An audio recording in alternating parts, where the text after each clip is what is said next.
goodie pile.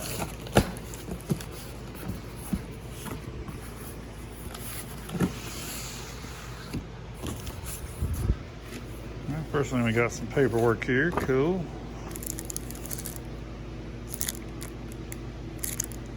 Marty's diesel air freshener. That's pretty cool. Got the sticker, the invoice, everything. This just explains what's in the kit, what option I order in the kit. This is the 875 Woolboro kit.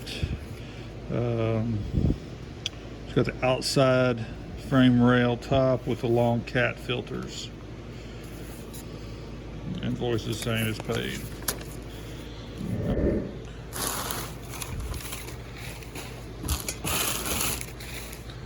Some packing paper. What is that?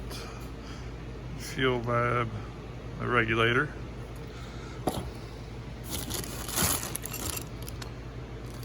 That's the banjo. Alright, I'm gonna explain this piece. This piece does not usually come in the 875 kit. I went ahead and watched a bunch of videos on different e-fuel kits that people are putting on just to kind of see. And I decided to go ahead and screw it. Looks like this video did that, so I'm gonna do it.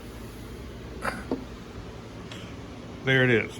That's the piece that's in that bag right there. I cut it off, taking it apart, which was a lot easier, yes. But this kit actually utilizes that piece. That was a $150 mistake there. So I talked to Marty up at Marty's Diesel in Maryland. He gave me this right here for his cost price through Ford.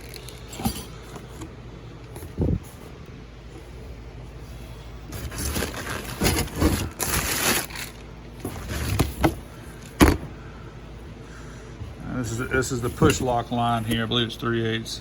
Yeah, 3/8 push lock. And this is enough to run the whole distance of the frame from the filters all the way up to the motor. And this would be the half. Yeah, that's the 1/2 inch push lock.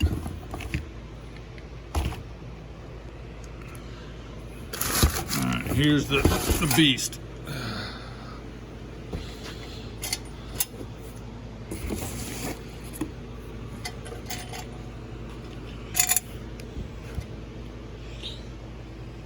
Pretty cool. Got Marty's Diesel in it. Pretty thick aluminum plating. I like that. Very basic design on this, which is fine.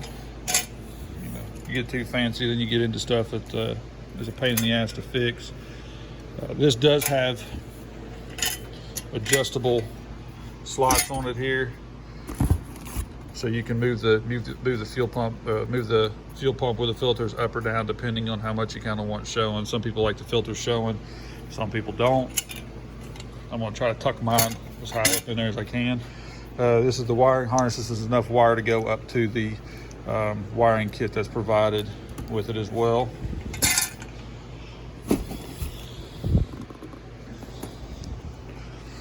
This is the front of header fuel pump replacement selector valve fittings. All right, here's the relay kit right here to get your fuel pump going, and it also comes with a breaker built into it. 20 amp breaker built into it. Selector valve fittings. These are all the brass fittings. Front of head fittings.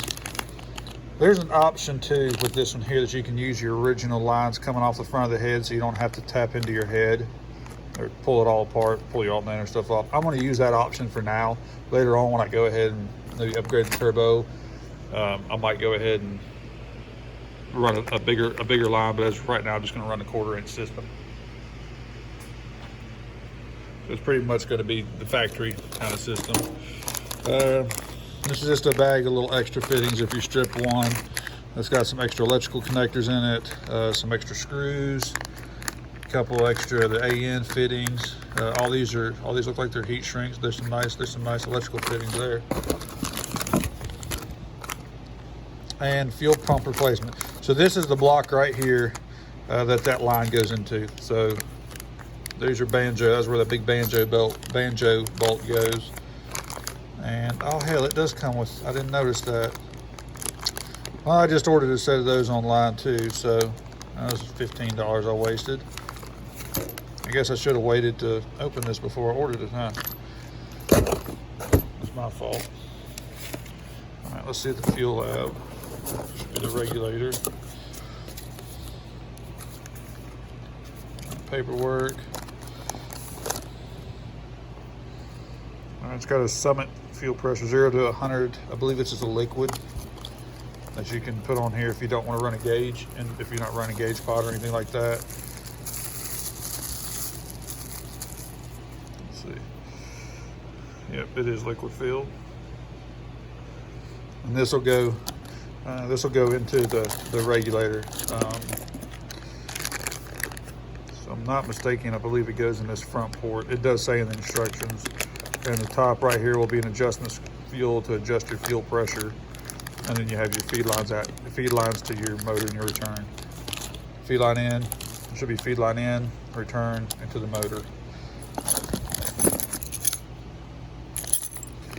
All right, there's the bracket. That bracket mounts right here on this little milled spot here. And then it's got fittings right here that'll go into that. Overall, it seems to be a pretty good little kit. Just do yourself a favor and don't cut your banjo line like I did, because that was $150 that I could have saved on that part of it there. It is what it is, so no worries. So the first thing I want to do is get this freeze plug in that galley.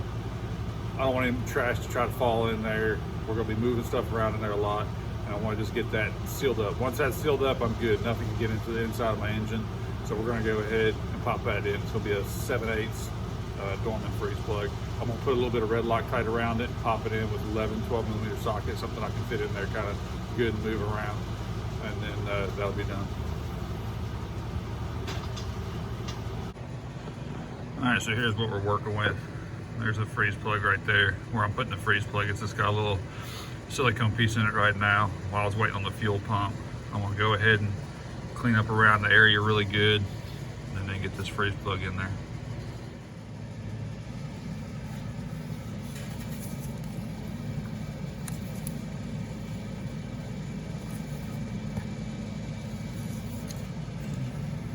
Some brake parts cleaner on a paper towel just to kind of wipe down in here, see what it kind of looks like. Make sure it's not too rough in there. All right, I got like a thin layer of Loctite. Kind of just rubbed it around there. See if I can get it to sit in the hole here. Get that magnet off of it without popping it back out.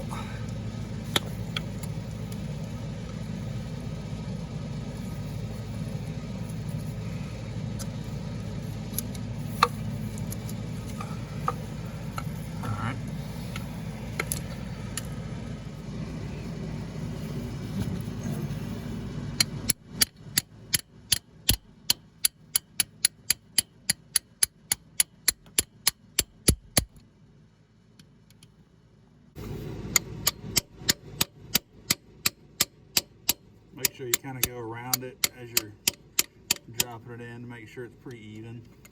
That's why I use a little smaller socket, because I can kind of go around the edges as I'm tapping it.